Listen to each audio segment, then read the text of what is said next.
মাছরাঙা দেশের সংবাদে সবাইকে স্বাগত জানাচ্ছি আমি ফারহানা পারভিন। শুরুতেই জানিয়ে দিচ্ছি গার্ডিয়ান লাইফ ইন্স্যুরেন্স সংবাদ শিরোনাম। গোপালগঞ্জের শৈলদহ নদীর ভাঙরে হুমকিতে বসতবাড়ি সহ বহু স্থাপনা। টাঙ্গাইলের যমুনায় বিলীন অনেক ঘরবাড়ি, ভাঙন রোধে দ্রুত পদক্ষেপ দাবি। ব্রাহ্মণবাড়িয়ায় জমির উপরিভাগে মাটি কেটে নিচ্ছে ইটভাটার মালিকরা। কমছে ফসল উৎপাদন, ধোঁয়ায় নষ্ট হচ্ছে পরিবেশ। এবার বিস্তারিত। গোপালগঞ্জের শৈলদহ নদীর ভাঙনে হুমকিতে পড়েছে বসতবাড়ি, ফসলি জমি সহ অসংখ্য স্থাপনা। অন্যদিকে বর্ষার শুরুতেই টাঙ্গাইল সদরে যমুনা নদীর তীব্র ভাঙনের কবলে পড়েছে ৫ শতাধিক পরিবার। ভাঙন রোধে দ্রুত ব্যবস্থা নেওয়ার দাবি স্থানীয়দের। Desk report. দফায় দফায় ভাঙছে গোপালগঞ্জের টুঙ্গিপাড়ার শৈলদহ নদীর পার। এরই মধ্যে বিলীন হয়ে গেছে নদী পার ঘেঁষে নির্মিত সড়কের দুটি অংশ ও ব্রিজ। হুমকিতে পড়েছে বসতবাড়ি, ফসলি জমি, গাছপালা, মন্দির, পানির ট্যাঙ্ক সহ অসংখ্য স্থাপনা। ঘাটলা ভেঙে গেছে, আমাদের মন্দিরের সামনে মন্দিরও ভেঙে যাবে। পানির ট্যাঙ্কি আছে, পানির ট্যাঙ্কিও ভাঙার পরিস্থিতি। বাড়ি ঘরও ভাঙিয়ে যাবে নে, কোন সমাজে পড়িয়ে যাবে নে। এখন তো আমরা আমাকে তো আর জায়গা নাই সরার। 40-50টা গৃহস্থ আমরা বাস করি, সবার খুব অসুবিধা হচ্ছে। অন্তত প্রত্যেকদিন 10-15 হাজার লোক যাতায়াত করে। রাস্তাটা যদি দ্রুত সংস্কার না হয় বা কোনো উদ্যোগ গ্রহণ না করা হয় তাহলে এই পথটা বিলীন হয়ে যাবে। বরাদ্দ পেলে ভাঙন প্রতিরোধে কাজ শুরু করা হবে বলে জানিয়েছে পানি উন্নয়ন বোর্ড। শৈলদার তীরে চিতুলে নামক স্থানে নদী ভাঙন রয়েছে, এটা আমরা অবজার্ভও করেছি। আমরা ওখানে 76 মিটার এলাকায় ভাঙন প্রবণ রয়েছে, ইতিমধ্যে ভাঙনও হয়েছে। আমরা 76 মিটার প্রতিরক্ষার জন্য চাহিদা প্রেরণ করেছিলাম, এর মধ্যে 48 মিটার অ্যাপ্রুভ হয়েছে। 48 মিটারের প্রতিরক্ষা কাজ জিওব্যাগের মাধ্যমে চলমান আছে এবং বাকি অংশের আমরা যদি অনুমোদন পাই তাহলে আমরা বাস্তবায়ন করতে পারবো।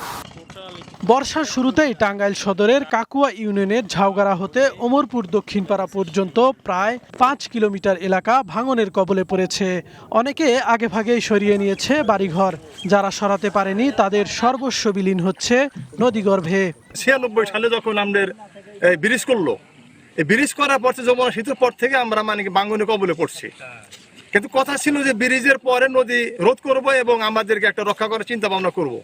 জমি জমা তো নাই, পড়ার জমিতে বাড়ি রয়েছি, এখন টাকা পয়সাও পায় না, মাসে টাকা পয়সাও দেয় না। এটা যদি সরকার যদি দ্রুত পদক্ষেপ না নেয়, দেখা যাবে যে সরকারি শিক্ষা প্রতিষ্ঠানগুলো সহ আমরা একেবারে বিলীনের মুখে চলে যাব। সরেজমিনে ভাঙন এলাকা পরিদর্শন করেছেন স্থানীয় পানি উন্নয়ন বোর্ড কর্মকর্তা।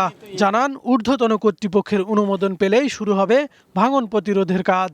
পরিদর্শন রিপোর্ট আমরা আমাদের ঊর্ধ্বতন স্যারদের নিকট প্রেরণ করছি। স্যাররা যদি নির্দেশনা দেয় এবং বরাদ্দ প্রাপ্তির সাপেক্ষে হয়তো আমরা শীঘ্রই কাজ আরম্ভ করতে পারবো বলে আশাবাদী। ভাঙন প্রতিরোধে দ্রুত স্থায়ী বেড়িবাঁধ নির্মাণের দাবি এলাকাবাসীর। কাউসার আহমেদ, মাছরাঙা নিউজ ডেস্ক। ব্রাহ্মণবাড়িয়ায় আইনের প্রতি তোয়াক্কা না করে ফসলি জমি থেকে মাটি কাটার মহোৎসব চলছে।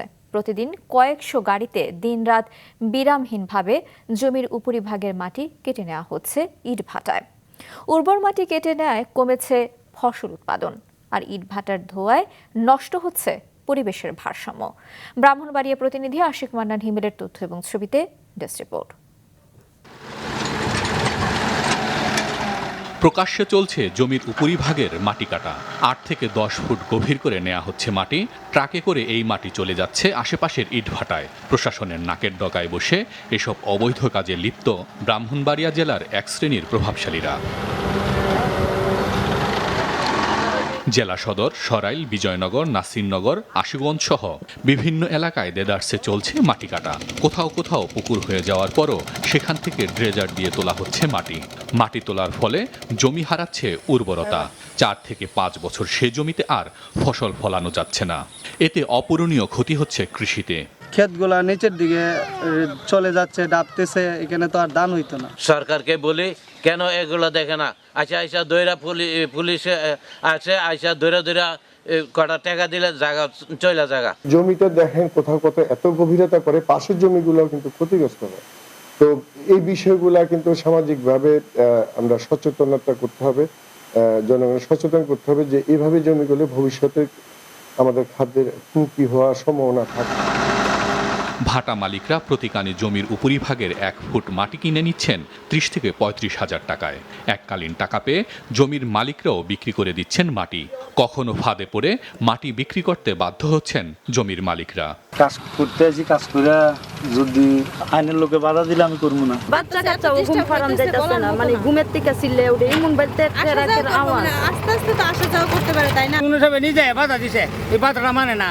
দিনের বেলা গাড়ি নেয়, রাত্রেবেলা 12-14টা গাড়ি মিল হাই আসে সারা লাইট ঘুমাইতে। ইউনো সিলিন্ডার যদি বাধাও দেয়, এই বাধাও কিন্তু উপেক্ষা করে তারা তাদের কার্যক্রমগুলো পরিচালনা করছে। এখানে তাদের কাছে শক্তিটা আসলে কোন জায়গায় আসলে আমাদের প্রতি ঘুম হচ্ছে না। মাটি কেটে নেয়ায় ফসল হানির পাশাপাশি নষ্ট হচ্ছে পরিবেশের ভারসাম্য। আমি সুলতানপুরের বিষয়টা জেনেছি, বেরামপুরে এভাবে মাটি তোলা হচ্ছে, আমরা তাৎক্ষণিক ব্যবস্থা নিয়েছি। এরকম ব্যবস্থা অব্যাহত থাকবে। আপনারাও যদি কোনো ইনফরমেশন সাধারণ জনগণ পায় আমাদের কাছে দিলে আমরা সাথে সাথে ব্যবস্থা নেই। রেগুলারই আমরা মোবাইল কোড করতেছি, শাস্তির আনতেছি, কিন্তু বেশিরভাগ যেগুলো হচ্ছে যে আপনার রিমোট এলাকাগুলোতে, বিশেষ করে বিজয়নগরের যে রিমোট এলাকাগুলো, সেখানে যাওয়ার যে রাস্তাগুলো যেগুলো আছে, কিছু কিছু রাস্তা এতটা সংকীর্ণ যে গাড়ি যায় না, কোনো গাড়ি যায় না, এবং ওরা টের পেয়ে যায়, আগের থেকে ওদের মেসেজ দিয়ে টের পেয়ে যায়। যে কারণে দেখা যায় আমরা যখনই যাই, বেশিরভাগ ড্রাইভগুলো হচ্ছে আমরা যখনই যাই, যাওয়ার পরে দেখা যায় যে আপনার কেউ থাকে না। জমির উপরিভাগের মাটি যাচ্ছে ব্রাহ্মণবাড়িয়া জেলার 179টি ইট ভাটায়, এর মধ্যে 110টি অবৈধ। এসব ভাটাগুলোর কোনোটির ছাড়পত্র নেই, কোনোটি আবার নিষিদ্ধ এলাকায় গড়ে উঠেছে। তারপরেও প্রশাসনের নাকের ডগায় বহাল তবিয়তে আছে তারা। মাছরাঙা নিউজ ডেস্ক। চট্টগ্রাম, মানিকগঞ্জ, বান্দরবান এবং দিনাজপুরের হিলিতে সনাতন ধর্মাবলম্বীদের রথযাত্রা উদযাপন হয়েছে। চট্টগ্রাম শহরের প্রবর্তক মোড়ে বিকেল 3টায় ইসকনের মন্দির থেকে সনাতন ধর্মাবলম্বী সব বয়সী মানুষের অংশগ্রহণের মধ্য দিয়ে শুরু হয় রথযাত্রা। মানিকগঞ্জ শহরের শ্রী শ্রী আনন্দময়ী কালীবাড়ি মন্দির প্রাঙ্গণে রথযাত্রা উৎসব পালন করে সনাতন ধর্মাবলম্বীরা। এ উপলক্ষে সেখানে 7 দিনব্যাপী মেলা অনুষ্ঠিত হচ্ছে। রথযাত্রা উপলক্ষে বান্দরবান শ্রী শ্রী কেন্দ্রীয় দুর্গা মন্দিরে আরতি কীর্তন, ভগবত কথাপাঠ, সাংস্কৃতিক অনুষ্ঠান এবং মহাপ্রসাদ বিতরণ সহ নানা আনুষ্ঠানিকতা পালন করা হয়। এছাড়া গাজীপুর, পটুয়াখালী, দিনাজপুরের বিরামপুর সহ দেশের বিভিন্ন স্থানে উৎসবমুখর পরিবেশে পালিত হয়েছে সনাতন ধর্মাবলম্বীদের রথযাত্রা উৎসব।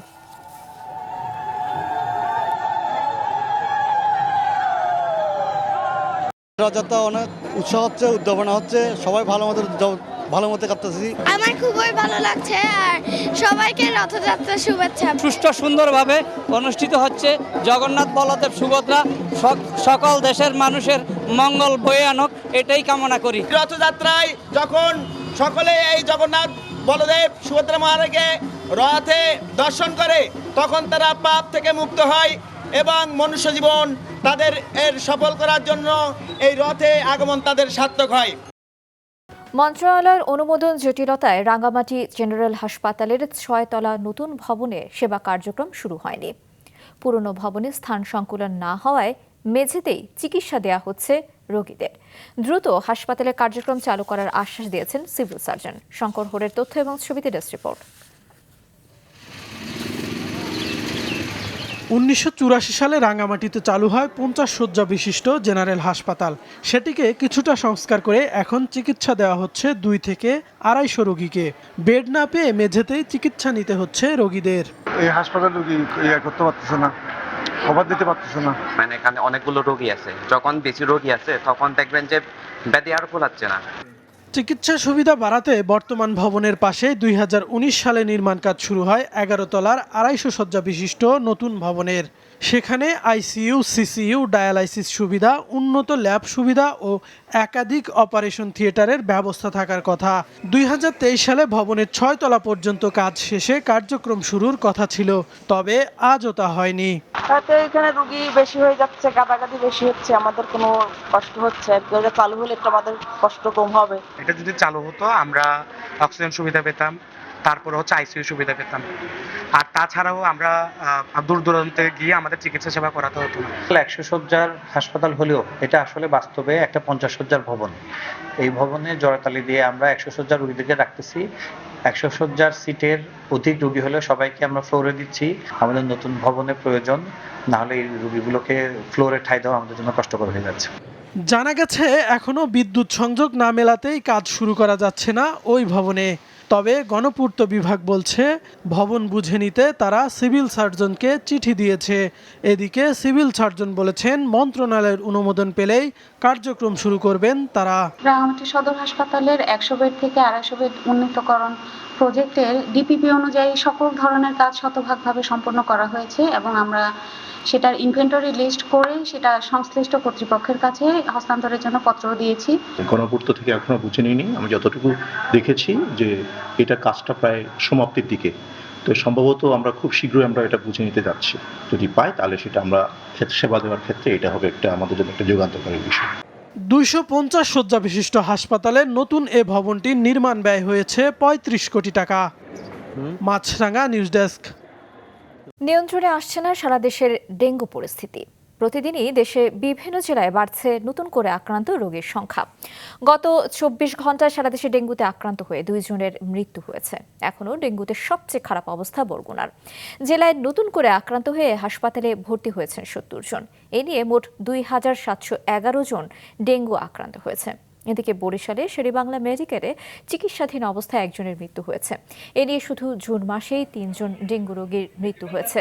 ডেঙ্গুর সংক্রমণ বেড়েছে কুমিল্লার দাউদকান্দিতেও। গত 24 ঘন্টায় দাউদকান্দি সরকারি হাসপাতালে ডেঙ্গু আক্রান্ত হয়ে নতুন 3 জন ভর্তি হয়েছে। নতুন করে আরও 15 জন আক্রান্ত হয়েছেন। যশোরে গত 24 ঘন্টায় নতুন করে 6 জন ডেঙ্গু রোগী আক্রান্ত হয়েছে। এ নিয়ে জেলায় মোট 44 জন আক্রান্ত হলেন। এছাড়া চাঁপাইনবাবগঞ্জে নতুন করে 22 জন ডেঙ্গু আক্রান্ত হয়েছেন। পটুয়াখালী ডেঙ্গু পরিস্থিতির আরও খবর কিছুক্ষণ আগে জানিয়েছেন প্রতিনিধি চিন্ময় কর্মকার।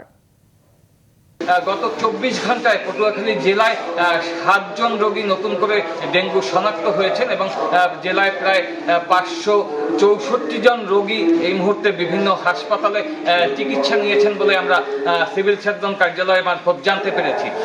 আমরা দেখতে পাচ্ছি আমার পেছনে কিন্তু রাস্তায় পানি জমে আছে। এমন জলাবদ্ধতার কারণেই কিন্তু এডিস মশার লার্ভা বংশবিস্তার করছে এবং যার ফলে কিন্তু ডেঙ্গু ছড়িয়ে পড়ছে বলে ধারণা করা হচ্ছে। সচেতন মহলের দাবি যে প্রতিটি পরিবার থেকে যদি এভাবে জলাবদ্ধতা এবং জলাবদ্ধতা নিরসন এবং পরিষ্কার পরিচ্ছন্নতা সৃষ্টি করা যায় তাহলে কিন্তু এই ডেঙ্গু সংক্রমণের হার থেকে আমরা রক্ষা পেতে পারি।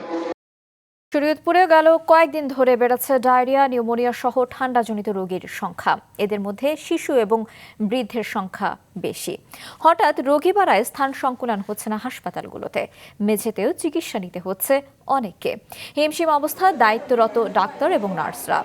এদিকে ডায়রিয়া আক্রান্ত রোগীদের চিকিৎসায় সরকারি স্যালাইন পর্যাপ্ত না থাকায় বাইরে থেকে কিনতে হচ্ছে রোগীদের। তবে হাসপাতালে স্যালাইন স্বল্পতা এবং চিকিৎসার পরিস্থিতি নিয়ে কথা বলতে রাজি হননি দায়িত্বরত চিকিৎসক এবং nurse.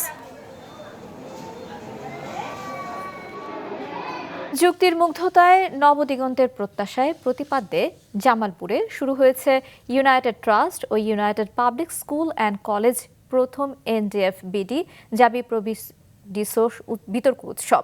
National Debate Federation Mymensingh zone এবং জামালপুর বিজ্ঞান ও প্রযুক্তি বিশ্ববিদ্যালয় ডিবেটিং সোসাইটি এর যৌথ উদ্যোগে জামালপুর বিজ্ঞান ও প্রযুক্তি বিশ্ববিদ্যালয়ের ক্যাম্পাসে শুরু হয় এই বিতর্ক উৎসব। আয়োজনে বর্ণাঢ্য র্যালি সহ বিতর্ক এবং ক্যারিয়ার বিষয়ক কর্মশালা, তথ্যচিত্র প্রদর্শনী, সংসদীয় ও বারোয়ারি বিতর্ক, পাবলিক স্পিকিং, কুইজ কম্পিটিশন, আঞ্চলিক বিতর্ক সহ প্ল্যানচেট ডিবেট অনুষ্ঠিত হয়। 2 দিনব্যাপী প্রতিযোগিতায় শনিবার সাংস্কৃতিক অনুষ্ঠান, পুরস্কার এবং সার্টিফিকেট বিতরণের মধ্য দিয়ে শেষ হবে।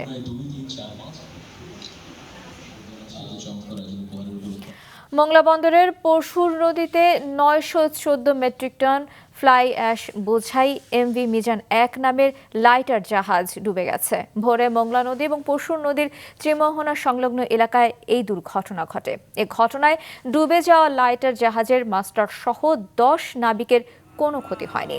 লাইটারের চালক জানান, জাহাজটি পরশুর চ্যানেলে ত্রিমোহনা সংলগ্ন এলাকায় নোঙর করা অবস্থায় ছিল। ভোরে চ্যানেল অতিক্রমের সময় তীব্র স্রোতের টানে MV কে আলম গুলশান 2 নামক অপর একটি খালি লাইটার জাহাজ নোঙরে থাকা লাইটার জাহাজটির ওপর উঠে দেয়। এ সময় ফ্লাই অ্যাশ বোঝাই MV মিজানের একাংশ ফেটে গিয়ে কাত হয়ে ডুবে যায়। ফরিদপুরে যৌথ বাহিনীর অভিযানে বিপুল পরিমাণ দেশীয় অস্ত্র, মদ, গাঁজা সহ 15 জন মাদক ব্যবসায়ীকে আটক করা হয়েছে। এদের মধ্যে কয়েকজন নারীও রয়েছেন।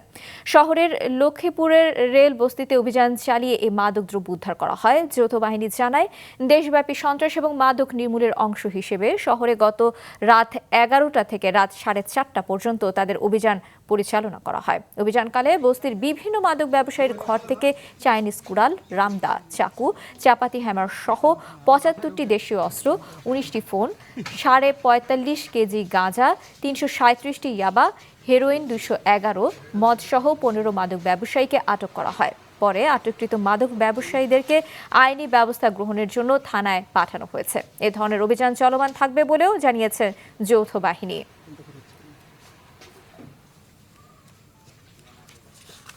ভালো দাম পাওয়ায় গত কয়েক বছর ধরেই ঠাকুরগাঁয়ে মরিচের চাষ করতেন কৃষকরা, কিন্তু সম্প্রতি শুকনা মরিচের দাম কমে যাওয়ায় আবাদ কমিয়ে দিয়েছেন তারা। চলতি বছর শুকনা মরিচের দাম মন প্রতি অর্ধেকে নেমে গেছে। এতে হতাশ মরিচ চাষিরা। ঠাকুরগাঁও প্রতিনিধি বদরুল ইসলাম বিপ্লবের পাঠানো তথ্য এবং ছবিতে ডেস্ক রিপোর্ট। ঠাকুরগাঁয়ে মরিচ চাষ একটি লাভজনক ব্যবসা হিসেবে পরিচিত ছিল। কৃষকেরা ধান বা অন্যান্য ফসলের ক্ষতি পুষিয়ে নিতে মরিচ চাষ শুরু করে, কিন্তু গেল কয়েক বছর ধরে দাম পাচ্ছে না কৃষকেরা।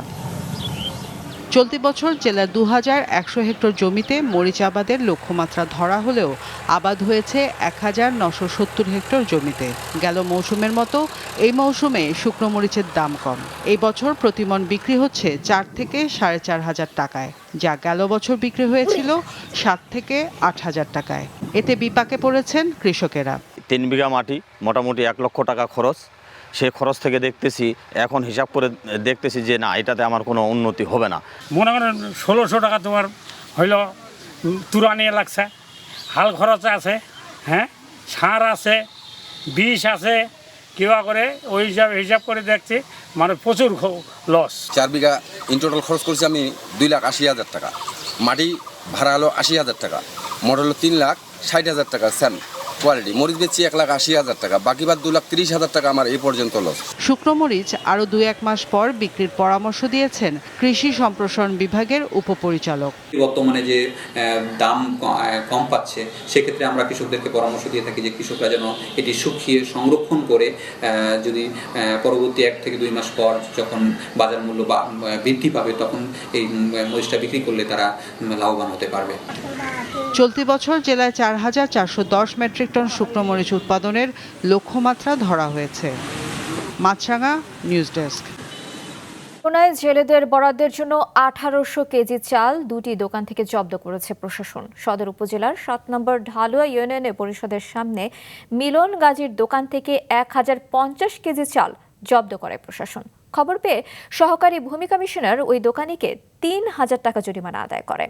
এদিকে গতরাত 9টার দিকে শহরের ডিকেপি সড়কে কেজি স্কুলের পাশে একটি দোকান থেকে 750 কেজি জেলের জন্য বরাদ্দের চাল জব্দ করেন উপজেলা নির্বাহী কর্মকর্তা। দোকানদার শাহিন জানান, কাঁঠালতলী ইউনিয়ন পরিষদের মেম্বার মোহাম্মদ কবিরের কাছ থেকে 2100 টাকা বস্তা হিসেবে 15 বস্তা চাল কিনেছেন তিনি।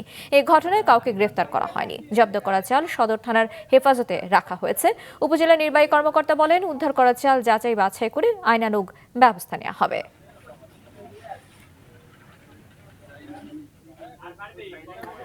বাগেরহাটে 4টি বিদেশি পিস্তল সহ 11 জনকে আটক করেছে জেলা গোয়েন্দা পুলিশ। গতকাল সন্ধ্যায় উপজেলার ঢাকা খুলনা মহাসড়কের মোল্লাহাট টোল প্লাজার সামনে একটি মাইক্রোবাসে তল্লাশি চালিয়ে এদের আটক করা হয়। বাগেরহাটে পুলিশ সুপার মোহাম্মদ তৌহিদুল আরিফ বলেন, গোপন সংবাদের ভিত্তিতে অভিযান চালিয়ে অস্ত্রসহ 11 দুষ্কৃতকারীকে আটক করা হয়। এ সময় তাদের কাছ থেকে 4টি চায়না পিস্তল, 4টি ম্যাগাজিন এবং 9 রাউন্ড গুলি পাওয়া যায়। আটককৃতদের বিরুদ্ধে মামলা দায়েরের প্রস্তুতি চলছে। মাইক্রোবাসটি ঝিনাইদহের মহেশপুর উপজেলা থেকে আসছিল। ধারণা করা হচ্ছে কোনো নাশকতার পরিকল্পনা নিয়ে অস্ত্র এবং গুলিসহ আটককৃতরা খুলনা যাচ্ছিল। নোয়াখালী বেগমগঞ্জ উপজেলায় জমি নিয়ে বিরোধের জেরে 3 জনকে কুপিয়ে আহত করার অভিযোগ উঠেছে প্রতিপক্ষের লোকজনের বিরুদ্ধে। সকালে উপজেলার নরোত্তমপুর এলাকায় আয়োজিত এক সংবাদ সম্মেলনে এই অভিযোগ করেন ভুক্তভোগীর পরিবার। তারা জানান, সাবেক সংসদ সদস্যদের ক্ষমতা ব্যবহার করে ইশতিয়াক আলম সোহান এবং তার লোকজন ব্যাপক তাণ্ডব চালিয়েছিল। জুলাই অভ্যুত্থানের পরও তাদের অপরাধমূলক কার্যকলাপ অব্যাহত থাকে। এরই ধারাবাহিকতায় ইশতিয়াক আলম সোহান এবং তার লোকজন নরোত্তমপুর এলাকায় একটি জমি অবৈধভাবে দখল করতে চায়। স্থানীয়দের প্রতিরোধে দখলে ব্যর্থ হয়ে তারা এই হামলা চালায় বলে অভিযোগ করেন ভুক্তভোগীদের পরিবার। এদিকে ব্রাহ্মণবাড়িয়ার নবীনগরের সম্পত্তি নিয়ে বিরোধের জেরে রফিকুল ইসলাম নামে এক বৃদ্ধকে ধারালো অস্ত্র দিয়ে গুরুতর আহত করার অভিযোগ উঠেছে তার ভাতিজার বিরুদ্ধে। গতকাল বিকেলে এ ঘটনা ঘটে জানিয়ে পুলিশ বলেছে, এ ঘটনা এখনও কেউ অভিযোগ করেননি। বান্দরবানের নায়কংছড়ি উপজেলার ঘুমধুম সীমান্তে মিয়ানমারের অভ্যন্তরে আরাকান আর্মির দখলকৃত তুমব্রু রাইট ক্যাম্পের এলাকায় মাইন বিস্ফোরণে এক রোহিঙ্গা গুরুতর আহত হয়েছে। নায়কংছড়ি থানার ভারপ্রাপ্ত কর্মকর্তা মোহাম্মদ মাসরুরুল হক জানান, আহত রোহিঙ্গা কক্সবাজার জেলার উখিয়ার কুতুপালং ক্যাম্পের এজাহের হোসেনের ছেলে মোহাম্মদ ইউনুস। গত রাত 9:30টার দিকে এই ঘটনা ঘটে। নায়কংছড়ি তুমব্রু সীমান্ত পিলার থেকে 200 মিটার দক্ষিণে মিয়ানমারের অভ্যন্তরে আরাকান আর্মির দখলকৃত এলাকায় এই বিস্ফোরণ ঘটে। বিস্ফোরণে রোহিঙ্গা নাগরিক ইউনুসের ডান পায়ের পাতা বিচ্ছিন্ন হয়ে যায়। বাংলাদেশ থেকে চোরাই পথে বিভিন্ন পণ্য সামগ্রী আনতে মিয়ানমার গিয়েছিল ইউনুস।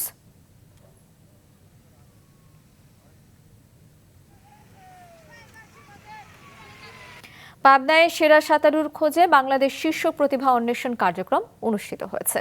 সকালে বীর মুক্তিযোদ্ধা রফিকুল ইসলাম বকুল সুইমিং পুলে নৌবাহিনীর সহায়তায় এবং বাংলাদেশ সুইমিং ফেডারেশন উদ্যোগে প্রতিভা অন্বেষণ প্রতিযোগিতা অনুষ্ঠিত হয়। এতে পাবনা, নাটোর ও সিরাজগঞ্জে 208 জন সাঁতারু অংশগ্রহণ করে। এদের মধ্যে প্রাথমিকভাবে 40 সাঁতারুকে বাছাই করা হয়েছে।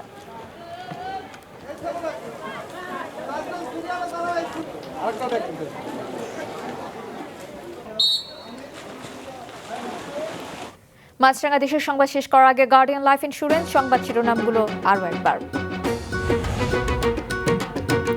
গোপালগঞ্জের শৈলদহ নদীর ভাঙনে হুমকিতে বসতবাড়ি সহ বহু স্থাপনা। টাঙ্গাইলের যমুনায় বিলীন অনেক ঘরবাড়ি, ভাঙন রোধে দ্রুত পদক্ষেপ দাবি।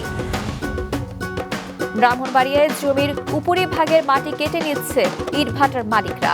কমছে ফসল উৎপাদন, ধোঁয়ায় নষ্ট হচ্ছে পরিবেশ। অনুমোদন জটিলতায় আটকে আছে রাঙ্গামাটি জেনারেল হাসপাতালের নতুন ভবনের সেবা কার্যক্রম। নেই বিদ্যুৎ সংযোগ, পড়ে আছে আধুনিক যন্ত্রপাতি। এই ছিল এখনকার মতো। ফেসবুকে আপডেট পেতে ভিজিট করুন মাছরাঙা টেলিভিশনের পেজে। ইউটিউব চ্যানেলেও দেখতে পারেন আমাদের সংবাদ প্রতিবেদন এবং অনুষ্ঠান। আমাদের পরবর্তী সংবাদ সন্ধ্যা 7টায় দেখার আমন্ত্রণ রইল।